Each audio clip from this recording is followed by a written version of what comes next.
I think it's for the first time in American history, young men are more religious than young women. They're attending services more. They're more likely to identify as religious.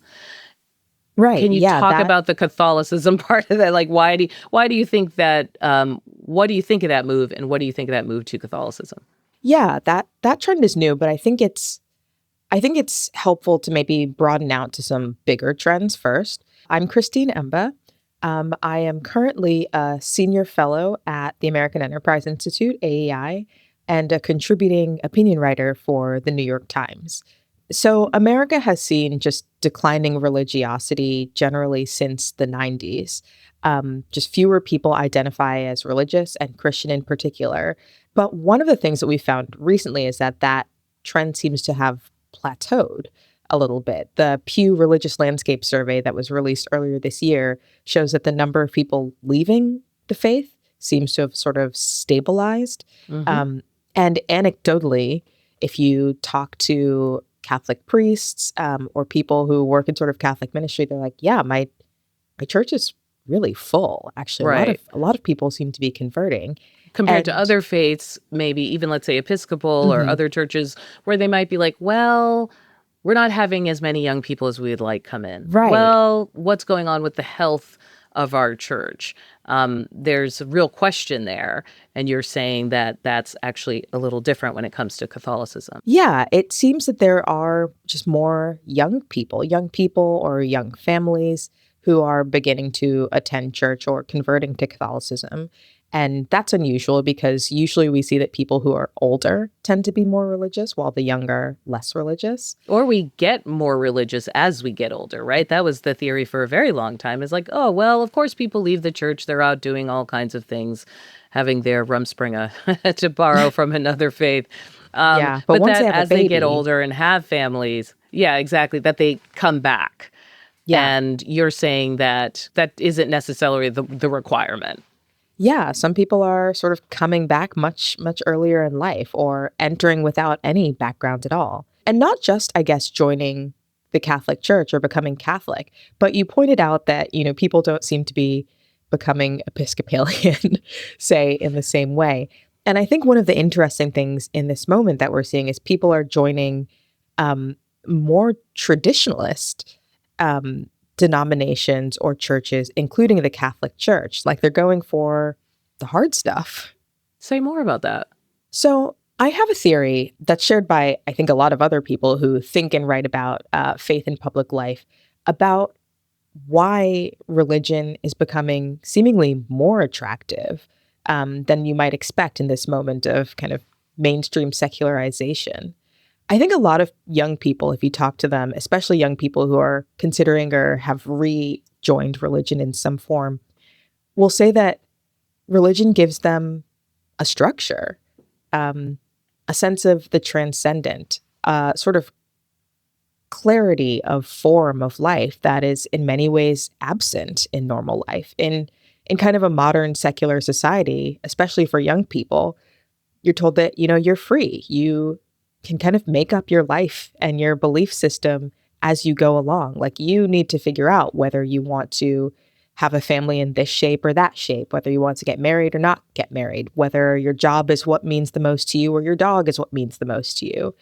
And I think that there is something attractive about a church that has very clear standards and norms for, what is meaningful, where to look for the transcendent, also what form a community can take. And I think in Catholicism specifically, the sort of more traditional forms of Catholicism, the more traditional practices do have just more structures and boundaries. And in a time when people feel really unboundaried and unmoored, having that clarity, having those rules is actually really compelling. What you're saying is fascinating to me for two reasons. One, coming from my own background of Baptist, kind of evangelical leaning, all of that is about a kind of exploration, a kind of independence from orthodoxy. Like you can have church in the basement of a store. You know what I mean? Yeah. Like it's just kind of like what's important is you, your connection with God, and like nothing is in between that. Even ritual in some ways. The second is I also have a theory about what Gen Z is looking for coming out of the pandemic, Hmm. that this is a generation that is in many ways shaped by a profound disconnection, profound disaffiliation to almost any and all institutions. And whether I'm on the show talking to someone about being a part of sororities or, I don't know, conspiracy theories, there's always this like looking for community. And this seems like a very straightforward way to do it.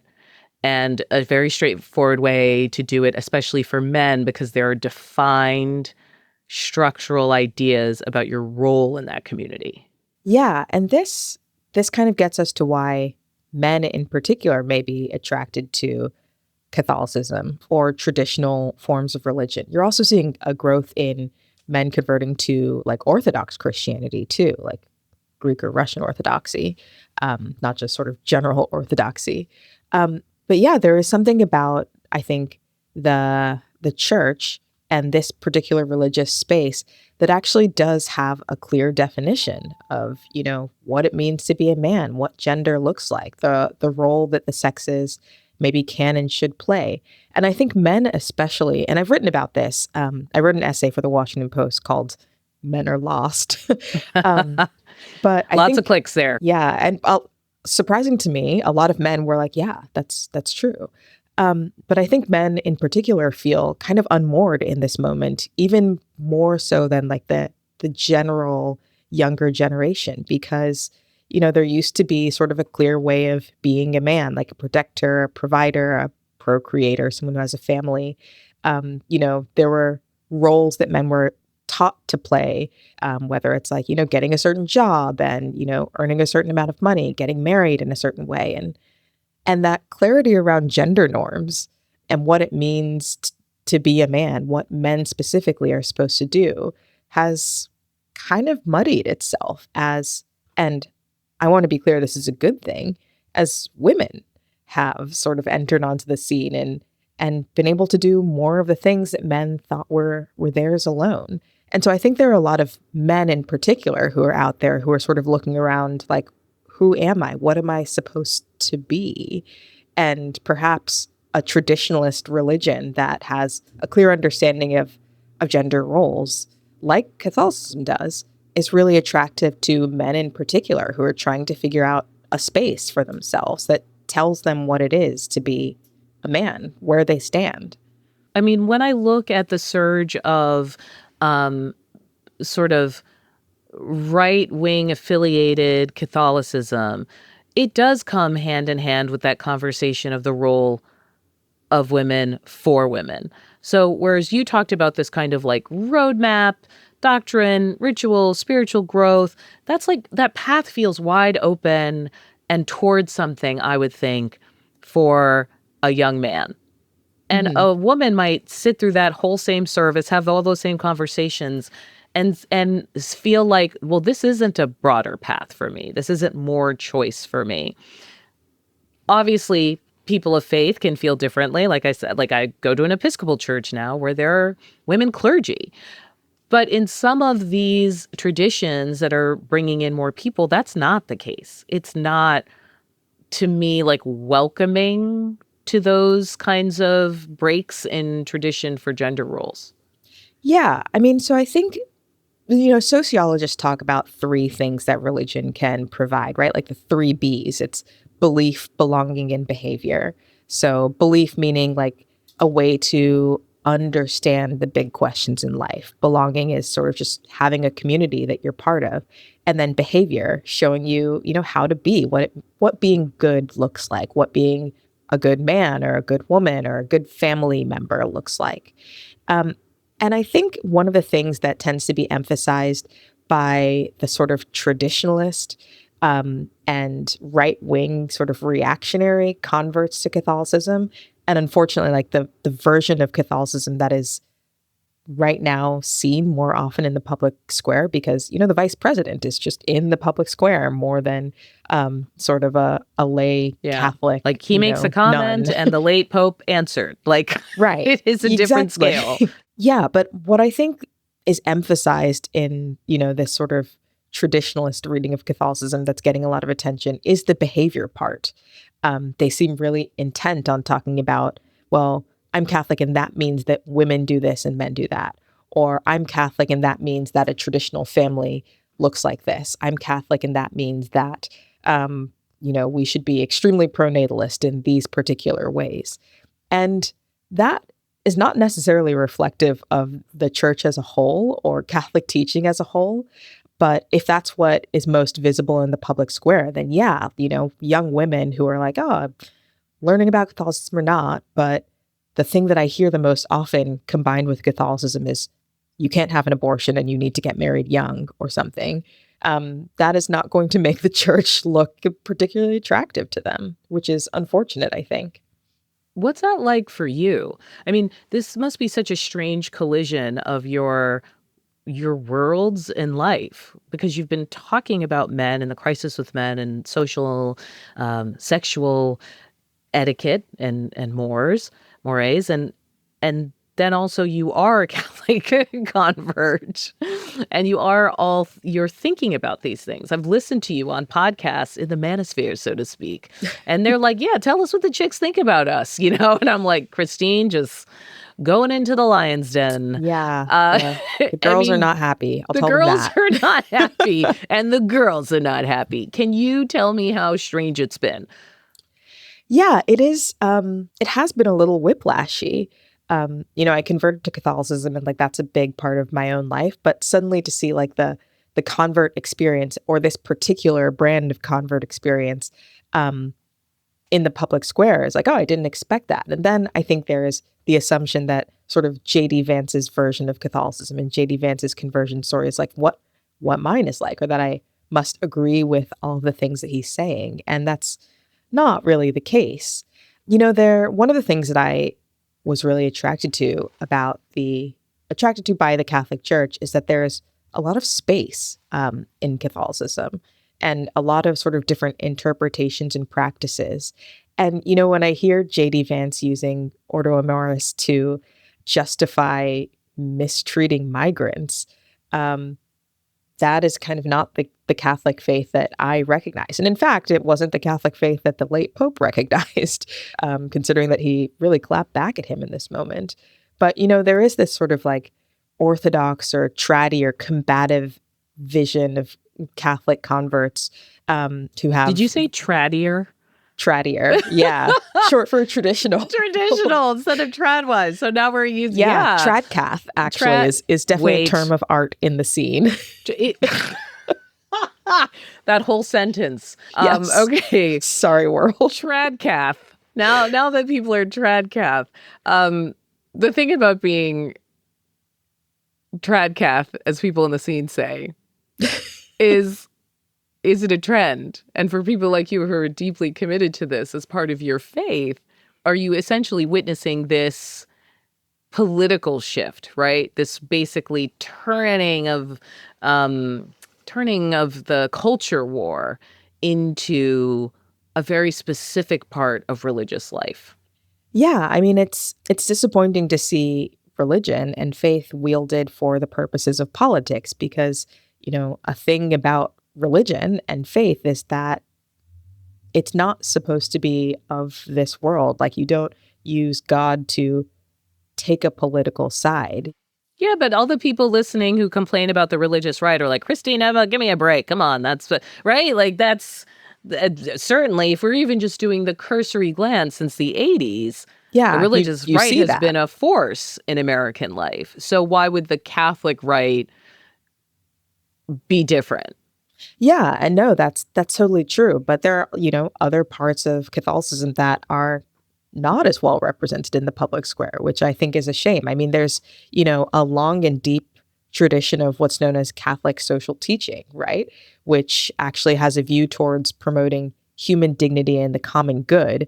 And, contra some Catholics who want to weaponize the faith to say that we should not care about the migrant or that, climate change is a farce that they're using to pull one over on you. Catholic social teaching emphasizes the idea of care for creation.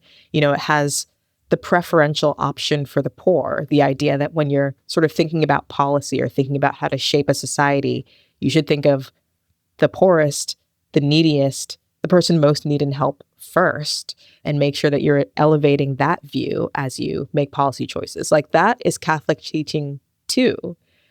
But unfortunately, that's not the Catholic teaching that we're seeing exemplified in the public square by people who loudly profess to be Catholic. And to be clear, there's like hipster spaces where people are kind of like, every pope after Vatican II. I mean, is that even a real pope? And I'm like, Right. why am I hearing this on this random Brooklyn-y podcast? Like, what's going on here? It Yeah. felt, I don't know. Am I, did you notice that as well? Yeah, no, I mean, it's fascinating to hear, in sort of like the East Village, like people debating whether the Pope is the real Pope, or like which form of liturgy they like best, or like their traditional like rosary prayers and which ones they use.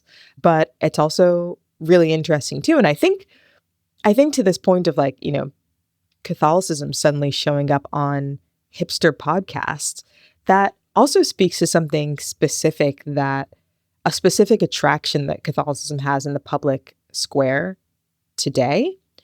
We live in a society, I think, that is just increasingly modernized and increasingly secular, especially in certain like hipster spaces or intellectual spaces. Like the default is to not be religious and to treat religion with skepticism, or to think that people who, believe in something, who are Catholic or who are practicing, are like kind of not that smart or they don't get it.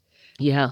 And so in some ways, being very Catholic, sort of loudly talking about your Catholic beliefs can be seen as transgressive, in an interesting way. Like in a secular space, being the person who's wearing a big silver cross is different. And that can be kind of cool. And then also, frankly, the aesthetics of the Catholic Church in the moment that we're in, which is increasingly focused on the visual. We're on TikTok, we're on Instagram, we're like looking at exciting photos of like two cardinals in full regalia, like smoking cigarettes together. It looks cool. It's funny, when I was reading the essay J.D. Vance did for The Lamp describing his conversion, one of the ways he talks about his secularism is how kind of easy it was to be that. And he said, I didn't think to myself, I'm not going to be a Christian because Christians are rubes and I want to plant myself firmly in the meritocratic masterclass. But he says socialization operates in more subtle and powerful ways. He really talked about this over and over again in this essay, this idea that he was trying to fit in this world of elites that we now know, narrator, he rejected. But at the time, he was trying to feel embraced.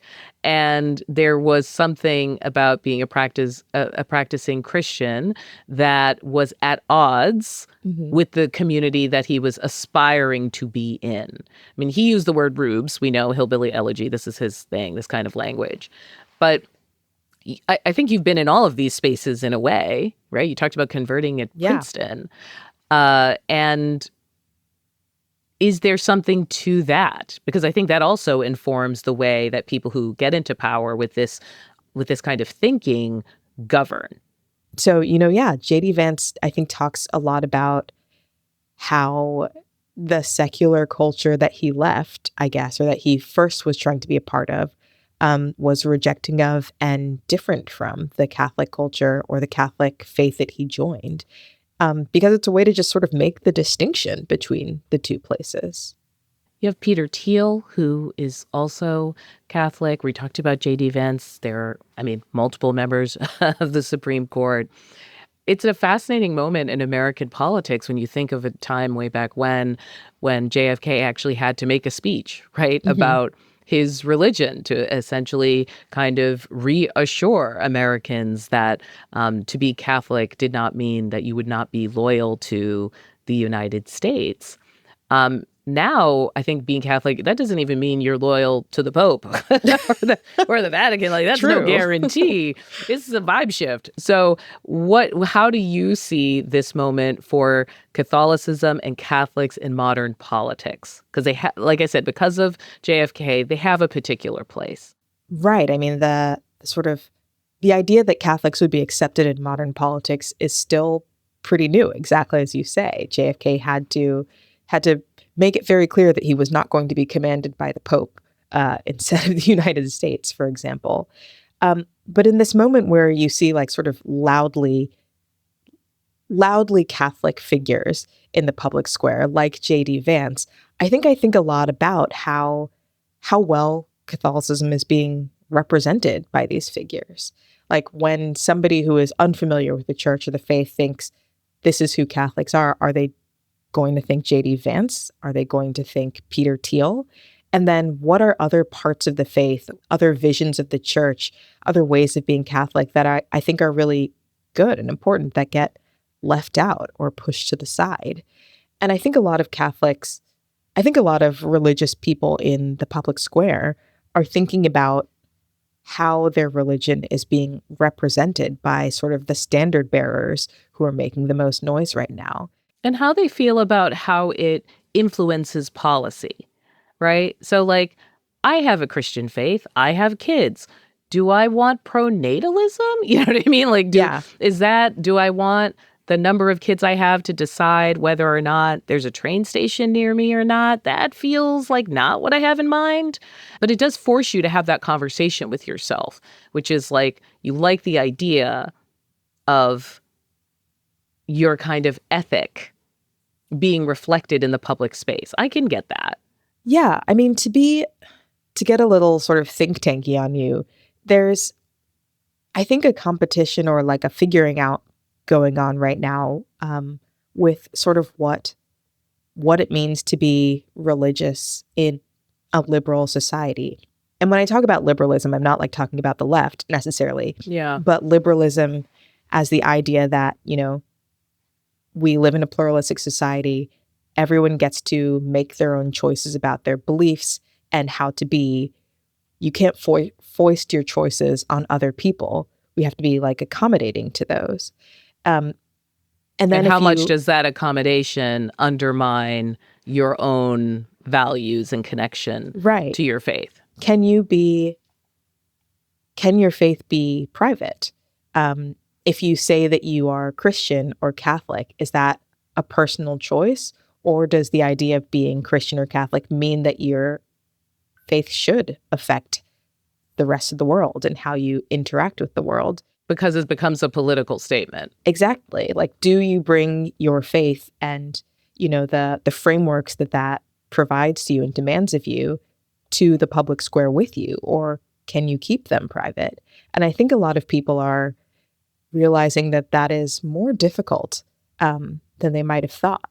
And then there are some people who have sort of abandoned that distinction altogether and who think that, no, I can't be liberal about my faith. It's not going to be private. It is my politics, and I have to act on it. What does all this mean for, I guess, the Gen Z of it all, the manosphere of it all? I mean, for you, what are you looking for next in terms of the next conversations that you think might be had within that world? Well, that's a really good question.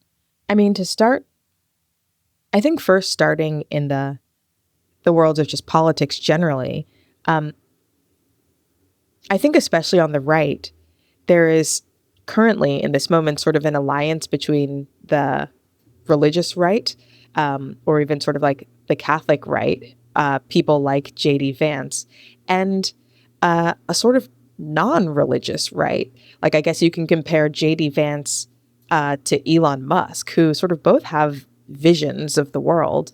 One is Catholic and one is something else. And right now they're kind of working together, but eventually they're going to clash. Catholic beliefs in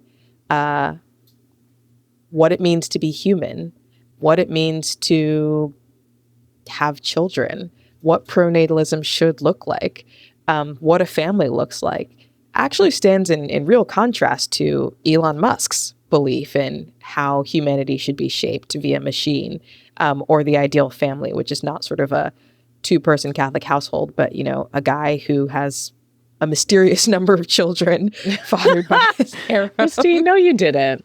It's true. It is true. And I think, there's like an uneasy alliance right now between sort of the religious right and kind of the tech or other right, and that's going to come into conflict. I think in the broader public square and for younger generations, for Gen Z, we're in a moment where things are changing really fast, especially technology is shifting how we interact with the world. Again, this question of like, what does it mean to be human?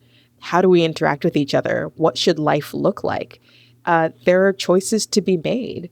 And the sort of religious vision or the Christian vision has like a very clear viewpoint on what it means to be human, what it means to live a good life, what community looks like, what is real, what is transcendental, and what is not. And again, that is going to come into conflict with, I think, where we're moving in many directions as a society, whether it's, increasing sexual liberalism, whether it's differing versions of what it means to be human, whether it's questions of where and how life begins and ends, like either assisted suicide to IVF. And I think some people will find the religious framework or the Catholic or Christian framework, the Catholic answers to those questions really compelling. And others will find principles of their own.